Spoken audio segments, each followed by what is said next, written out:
دنیا سلام میں پڑھتی ہے لیکن اس اشعار کو سمجھا نہیں۔ سیدی سرکار اعلیٰ حضرت نے فرمایا جس طرف اٹھ گئی دم میں دم آ گیا، اس نگاہ عنایت پہ لاکھوں سلام۔ اب آپ کو میں حدیث کا مفہوم بتاؤں۔ حضور کا چچا ابو جہل جو ایمان نہیں لایا، بدعقیدہ کہیے، کافر کہیے، ایمان نہیں لایا، لیکن حضور صلی اللہ تعالیٰ علیہ وسلم کے بارگاہ میں بارہا پہنچ جاتا تھا اور مناظرہ کرنے کے لیے تیار ہو جاتا تھا۔ حضور فرماتے تھے کہ سنو، اللہ ایک ہے، خدا کی وحدانیت مان لو، راہ ہدایت اختیار کر لو، تمہاری زندگی سنور جائے گی۔ اور حضور بار بار یہی کہتے تھے کہ آپ میرا چچا ہے، میں چاہتا ہوں کہ آپ اسلام قبول کر لیں تاکہ اللہ تبارک و تعالیٰ کے عذاب سے بچ جائے۔ اور حضور کہتے تھے میں اللہ کا بھیجا ہوا نبی ہوں، لیکن ابو جہل بار بار یہی کہتا تھا کہ آپ نبی نہیں لگتے بلکہ آپ جھوٹے نبی لگتے ہیں، آپ خدا کا بھیجا ہوا سچے نبی نہیں ہیں۔ لیکن آئیے میں سیدی سرکار اعلیٰ حضرت کی اشعار پہ روشنی ڈالوں، اس کے بعد میں آپ کو واقعہ بیان کروں۔ بہت مشہور واقعہ ہے۔ ایک بار کی بات ہے کہ ابو جہل اپنے مٹھی کے اندر کنکری کو لیتا اور حضور کے بارگاہ میں پہنچ جاتا ہے۔ حضور کے بارگاہ میں پہنچنے کے بعد حضور سے فرماتا ہے، حضور محمد کا تھا نا بھتیجا ہے، کہتا ہے محمد بہت اللہ کے سچے نبی ہونے کا دعویٰ کرتے ہو نا، تو بتاؤ میرے مٹھی کے اندر کیا ہے، بتاؤ میرے مٹھی کے اندر کیا ہے۔ حضور صلی اللہ تعالیٰ علیہ وسلم سمجھ جاتے ہیں کہ بڑا مکار آدمی ہے، اگر میں بتا دوں پھر بھی اسلام نہیں قبول کرے گا۔ حضور نے فرمایا ابو جہل کیا میں بتا دوں گا تو اسلام قبول کرو گے؟ ابو جہل نے کہا اگر بتا دیجئے گا تو یقیناً میں اسلام قبول کرنے کے لیے تیار ہوں، لیکن حضور جان رہے تھے اگر میں بتا دوں تو یہ اسلام قبول نہیں کرے گا۔ اور حضور یہ بھی جانتے تھے کہ مکار آدمی، اگر میں کہہ دوں کہ اس کے مٹھی میں کنکر ہے تو کہے گا آپ کہیں دیکھ لیے ہوں گے، پتھر چنتے ہوئے آپ دیکھ لیے ہوں گے، اس لیے آپ کہہ رہے کہ میری مٹھی میں کنکر ہے، یا کوئی آپ کو بتا دیا ہوگا۔ حضور نے فرمایا کہ ابو جہل ایک بات بتاؤ، تمہارا سوال یہ ہے کہ تمہارے مٹھی میں کیا ہے، اگر میں بتا دوں اسلام قبول کرو گے؟ اس نے کہا ہاں۔ تو حضور نے فرمایا ابو جہل مجھے لگتا ہے اگر میں بتا دوں تو تم مجھے جادوگر سمجھو گے، اس سے بہتر ہے کہ میں نہ بتا کر تمہارے مٹھی میں جو ہے اس سے میں بتوا دوں کہ میں کون ہوں، میں گواہی نہ پیش کروں کہ میں اللہ کے نبی ہوں یا نہیں ہوں۔ اگر تمہیں اجازت دو تو میں تمہارے مٹھی کے کنکری سے میں اپنی اجازت لے لوں، اپنی گواہی پیش کروا دوں۔ ابو جہل نے سوچا میں تو سوال آسان کیا تھا لیکن حضور نے سوال کو اور مشکل کر دیا۔ میں سوال آسان کیا تھا، میں صرف اتنا پوچھا تھا حضور بتائیے میری مٹھی میں ہے کیا، لیکن حضور نے سوال کو اور مشکل کر دیا اور حضور کہہ رہے ہیں کہ اب یہ مٹھی والی چیز بتائے گی کہ میں کون ہوں۔ حضور نے فرمایا ابو جہل اگر اجازت ہو تو میں نہیں بتاتا ہوں کہ تمہاری مٹھی میں کیا ہے اور تمہاری مٹھی میں کون سی چیز ہے، اگر اجازت ہو تو میں یہ پوچھ لوں تمہاری مٹھی کے اندر جو چیز ہے وہ بتائے کہ میں کون ہوں۔ ابو جہل نے کہا کہ میں تو سوال آسان کیا تھا لیکن آپ نے سوال اور مشکل کر دیا، اگر ایسا ہو جائے کہ ہمارے مٹھی میں کیا ہے، اگر مٹھی گواہی دے دے تو پھر میں اسلام قبول کر لوں گا۔ حضور نے فرمایا ٹھیک ہے، اگر ایسا ہے تمہاری مٹھی والی چیز اگر گواہی پیش کر دے تم اسلام قبول کرو گے؟ ابو جہل نے کہا کہ ہاں اگر مٹھی والی چیز اگر گواہی پیش کر دے آپ کو تو میں اسلام قبول کر لوں گا۔ حضور نے اشارہ کیا، مٹھی کے کنکر نے حضور کا گواہی پیش کی اور پڑھا اشہدو ان لا الہ الا اللہ و اشہدو ان محمد رسول اللہ۔ جب اتنا پڑھا نا تو حضور نے کہا ابو جہل اب تو اسلام قبول کر لو، اب تو اسلام قبول کر لو۔ جانتے ابو جہل کیا کہا؟ ابو جہل کہتا نہیں آپ جادوگر معلوم ہوتے ہیں، آپ جادوگر معلوم ہوتے ہیں۔ یہ بہت مقدر کی بات ہے، یہ بہت مقدر کی بات ہے کہ ہمارے نصیب میں ایمان ہے، ایمان جیسی دولت ہے۔ آج دنیا کہتی ہے ہمارے پاس پیسہ نہیں ہم غریب ہیں، غریب نہیں ہو۔ آج دنیا کہتی ہے ہمارے پاس عزت نہیں ہم غریب ہیں، آج دنیا کہتی ہے ہمارے پاس شہرت نہیں ہم غریب ہیں۔ میں کہنا چاہتا ہوں ایسے لوگوں کو کہ مسلمانوں اگر تمہارے پاس دولت نہیں ہے تم غریب نہیں ہو، تمہارے پاس شہرت نہیں ہے تم غریب نہیں ہو۔ سب سے بڑی اگر دولت ہوتی ہے تو ایمان کی دولت ہوتی ہے، اس سے بڑی دولت کوئی چیز ہو ہی نہیں سکتی ہے، اس سے بڑی دولت کوئی ہو ہی نہیں سکتی ہے۔ یہ اللہ تبارک و تعالیٰ کا احسان و کرم ہے کہ اللہ تبارک و تعالیٰ مجھے غریب تو ضرور بنایا ہے لیکن ایمان والا بنایا ہے، ایمان والا بنایا ہے۔ قرآن پاک میں آتا ہے یا ایھا الذین آمنوا اتقوا اللہ حق تقاتہ ولا تموتن الا وانتم مسلمون۔ یا ایمان والو اللہ سے ڈرو حق تقاتہ، جیسے کہ ڈرنے کا حق ہے، ولا تموتن الا وانتم مسلمون، اور نہ مرو مگر مسلمان ہو کر۔ کہنے کا مطلب یہ ہے کہ مرتے دم تک اپنے اسلام کو اور ایمان کو سلامت رکھو، جب تک زندہ رہو تب تک ایمان کی حفاظت کرتے رہو۔ دولت چلی جائے کوئی بات نہیں، ایمان نہیں جانی چاہیے، شہرت ختم ہو جائے کوئی ذلت کا مالک رب ہے۔ قرآن پاک میں اللہ تعالیٰ فرماتا وَتُعِزُّ مَن تَشَاءُ وَتُذِلُّ مَن تَشَاءُ بِيَدِكَ الْخَيْرُ۔ اگر عزت چاہیے عزت مجھ سے مانگو، دولت چاہیے دولت مجھ سے مانگو۔ دنیا سوچتی ہے کہ اگر آج ہمارے پاس دولت ہوگی تو دنیا عزت کرے گی، کبھی نہیں۔ دنیا کی عزت دینے سے آپ عزت ہی نہیں ہو سکتے۔ اگر اللہ کے نزدیک اگر آپ کا عزت ہے تو پھر آپ عزت دار ہیں، اگر اللہ کے نزدیک آپ کا عزت نہیں تو پھر آپ کو عزت ہو ہی نہیں سکتی۔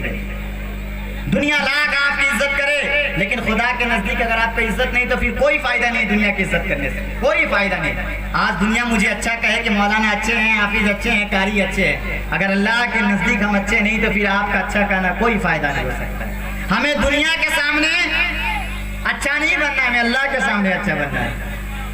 کیا خوشی کی بات ہوتی دنیا نہ کہا کہ رب کہتا کہ یہ میرا بندہ خوش نصیب بندہ ہے، یہ میرا خوشگوار بندہ ہے، یہ مجھے راضی کرنے والا بندہ ہے۔ دنیا کیا کرے گی؟ دنیا کی رضامندی میں جنت نہیں ملنے والی، اللہ کی رضامندی میں جنت ملے گی۔ تو میں عرض یہ کر رہا تھا کہ سیدی سرکار اعلی حضرت کا اشعار میں نے بیان کیا، اور سیدی سرکار اعلی حضرت کا اشعار، اب میں آپ سے پوچھوں پتھر کے اندر جان ہوتا ہے یا بے جان ہوتا ہے؟ تو آپ یہی کہیے کہ مولانا پتھر بے جان ہوتا ہے، اس کے اندر بولنے کی صلاحیت نہیں ہوتی ہے، گواہی پیش کرنے کی صلاحیت نہیں ہوتی، وہ بول نہیں سکتا ہے، چل نہیں سکتا ہے۔ آپ نے دیکھا ہے نا؟ تو سیدی سرکار اعلی حضرت کا اشعار سمجھیے، جس طرف اٹھ گئی دم میں دم آ گیا۔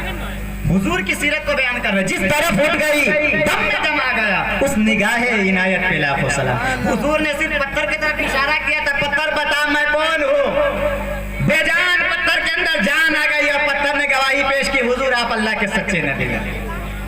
لیکن میں کہنا چاہتا ہوں وہاں ابو جہل کے مقدر سے بہتر تو بے جان پتھر تھا۔ ابو جہل آنکھ سے دیکھ رہا تھا کہ اللہ کے نبی ہیں، جان رہا تھا کہ اللہ کے نبی ہیں، لیکن جانتے اسلام قبول کیوں نہیں کر رہا تھا؟ جان رہا تھا اگر ہم حضور کو اسلام قبول کر لے اور حضور کو اللہ کا نبی تسلیم کر لے تو ہماری بادشاہیت چلی جائے گی۔ بادشاہیت بچانے کے لیے ابو جہل نے اسلام قبول نہیں کیا، اور بادشاہیت کب تک اس کی رہی؟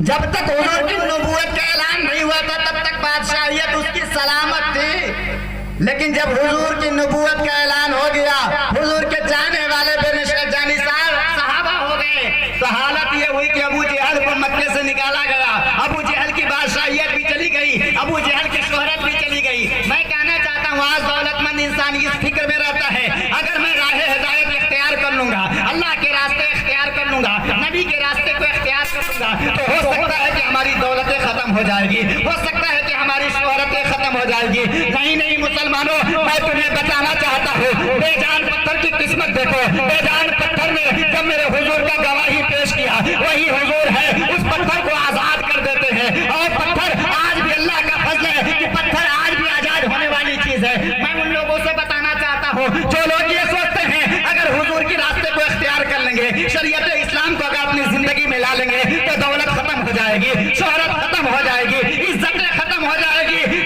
نہیں مسلمانوں، میں تمہیں ماضی کہیں اور نہیں بلکہ اپنے چھپرے کے سرزمین پہ لے جاتا ہوں۔ حضور نعمت العلماء کا اشعار بیان کرتا ہوں۔ میرے حضور نعمت العلماء فرماتے ہیں یہ بارہ نہ ہوتی تو کچھ بھی نہ ہوتا، محمد نہ ہوتے تو کچھ بھی نہ ہوتا۔ پتہ یہ چلا دنیا کو عزت ملی مصطفیٰ جان رحمت کے قدموں کے صدقے ملی ہے، دنیا کو شہرت ملی ہے مصطفیٰ جان رحمت کے قدموں کے صدقے ملی ہے، دنیا کو دولت ملی ہے مصطفیٰ جان رحمت کے قدموں کے صدقے ملی ہے، دنیا کو اگر آج ایمان جیسی دولت ملی ہے مصطفیٰ جان رحمت کے قدموں کے صدقے، یہ تمام چیزیں مصطفیٰ جان رحمت کے قدموں کے صدقے ملے۔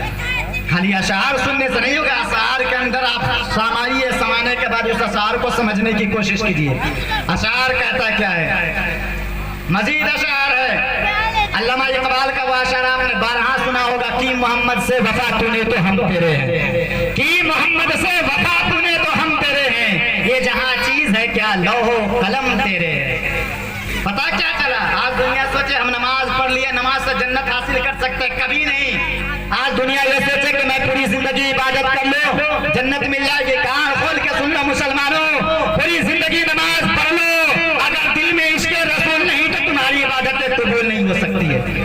کہ محمد سے وفا تو نے تو ہم تیرے ہیں، محمد کے ساتھ وفاداری نہیں، محمد کو اپنا بھائی کہتے اور کہتے ہو کہ محمد ہماری طرح ہے۔ کان کھول کے سن لو مسلمانوں، مصطفیٰ جان رحمت کا کوئی سگا بھائی بھی نہیں ہے، مصطفیٰ جان رحمت کا کوئی سگا اپنا بھائی نہیں ہے، لیکن آج دنیا کہتی وہ تو ہماری طرح تھے، ہمارے طرح کھاتے تھے، ہمارے طرح پیتے تھے۔ میں کہنا چاہتا ہوں مصطفیٰ جان رحمت کو اپنی طرح کہنا چاہتے ہو؟ مصطفیٰ جان رحمت کو اپنی طرح بعد میں کرنا، کم سے کم اپنے اشارے سے کبھی چاند کو 2 ٹکڑے کر کے دکھاؤ، پھر میں کہوں گا کہ مصطفیٰ جان رحمت کی طرف۔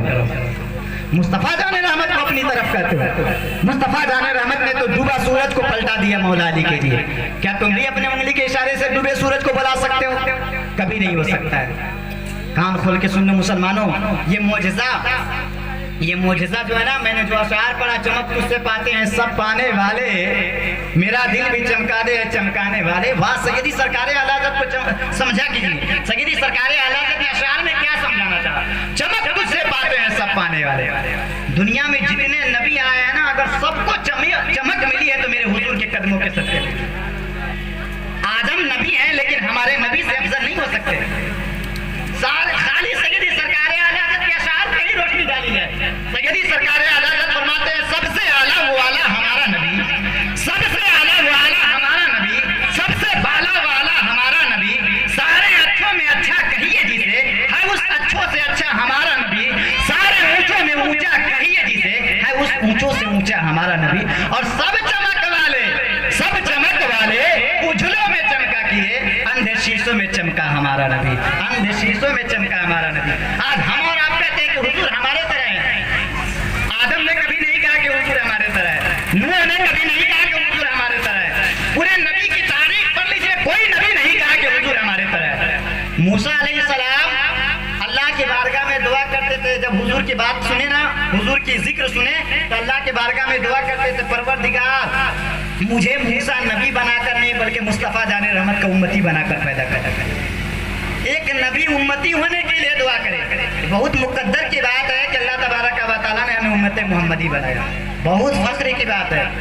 دنیا میں آدم پہلے آئے ہیں، آدم کے قوم پہلے آئی ہے، آدم کے چاہنے والے پہلے آئے ہیں، لیکن بروز قیامت میدان محشر کے عالم ہوگا نا، آدم کے چاہنے والے آدم کے پاس جائیں گے، آپ ہمارا نبی تھے، اب اللہ کی بارگاہ میں میری شفاعت کرائیے اور اللہ کی بارگاہ میں کہیے کہ مجھے جنت میں بھیجے۔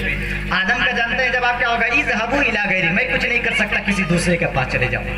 کتابوں میں آتا ہے کہ نوح کے چاہنے والے نوح کے پاس جائیں گے اور کہیں گے کہ آپ اللہ کے نبی ہیں، آپ نے دنیا میں ہمارا نبی بن کر رہے، ہم آپ کی امتی بن کر رہے، اب آج اللہ کی بارگاہ میں فریاد کیجیے اور اللہ کی بارگاہ میں یہ میرے لیے شفاعت کا مجدہ سنائیے تاکہ اللہ تبارک و تعالیٰ مجھے جنت میں بھیج دے۔ نوح کا جواب ہے اذهبوا الی غیری، میں کچھ نہیں کر سکتا، تم کسی دوسرے کے پاس چلے جاؤ۔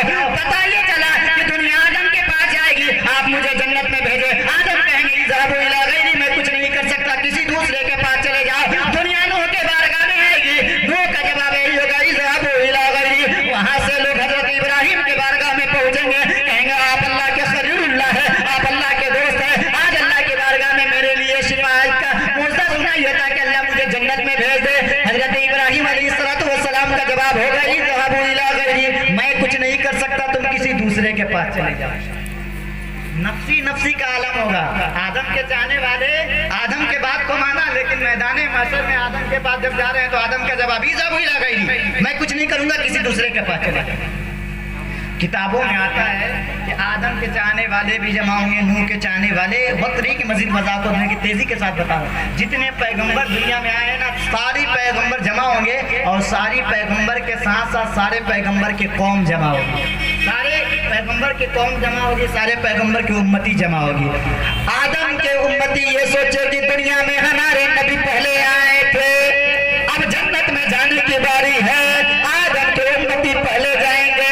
رب کا فرمان ہے نہیں نہیں، آدم کی امتی کو روک لیا جائے۔ نوح کے چاہنے والے یہ سوچیں گے حضور سے پہلے دنیا میں حضرت نوح علیہ السلام آئے تھے، نوح کے چاہنے والے یہ سوچیں گے کہ حضور سے پہلے ہم لوگ جنت میں جائیں گے، لیکن کتابوں میں آتا ہے کم و بیش 1,24,000 پیغمبر ہوں گے، اور کم و بیش 1,24,000 پیغمبر کی امتی ہوگی۔ ہر امتی یہ سوچے کہ جنت مجھے پہلے ملے گی، جنت مجھے پہلے ملے گی، لیکن کتابوں میں آتا ہے اگر جنت میں جانے کی سب سے پہلے باری آئے گی تو امت محمدی کی آئے گی۔ دنیا میں ہم آخر میں امتی بن کر آئے ہیں، لیکن جنت میں جانے کی باری آئے گی تو سب سے پہلے امت محمدی کو جنت میں بھیجا جائے گا۔ یہ بہت فخر کی بات ہے۔ کہ اللہ تعالیٰ نے مجھے وہ نبی دیا نا، وہ نبی دیا جو نبی نہیں بلکہ تمام نبیوں کا امام ہے، جو نبی نہیں تمام نبیوں کا امام ہے۔ آج اگر آپ سے کوئی پوچھے نا کہ آپ کس نبی کا کلمہ پڑھتے ہیں تو آپ صرف یہ مت کہیے گا کہ میں صرف اپنے نبی مصطفیٰ جان رحمت کا کلمہ پڑھتا ہوں، بلکہ آپ اس کو یہ کہیے کہ میں صرف نبی کا کلمہ نہیں پڑھتا ہوں بلکہ تمام نبیوں کا امام کا کلمہ پڑھتا ہوں۔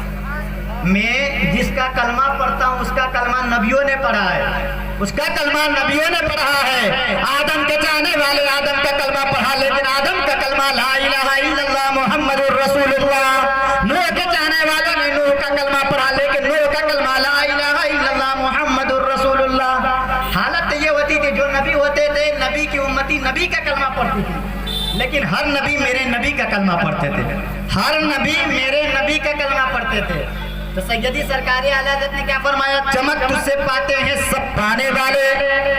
سیدی سرکار اعلی حضرت نے فرمایا آدم کو چمک ملی میرے نبی کے قدموں کے صدقے ملی، نوح کو چمک ملی میرے نبی کے قدموں کے صدقے ملی، ابراہیم کو چمک ملی میرے نبی کے قدموں کے صدقے ملی۔ اگر دنیا میں روشنی پھیلی میرے نبی کے قدموں کے صدقے میں پھیلی۔ اس لیے حضور نعمت العلماء فرماتے ہیں یہ 12 نہ ہوتی تو کچھ بھی نہ ہوتا، محمد نہ ہوتے تو کچھ بھی نہ ہوتا۔ یہ 12 نہ ہوتی تو کچھ بھی نہ ہوتا، محمد نہ ہوتے تو کچھ بھی نہ ہوتا۔ یہ دنیا میں جتنی چیزیں دیکھ رہے ہیں نا، اگر دنیا کی تمام چیزوں کو دیکھ رہے ہیں نا، یہ سب میرے حضور کا قدموں کا صدقہ ہے۔ اگر حضور نہ ہوتے تو دنیا کی کوئی چیز نہیں ہوتی۔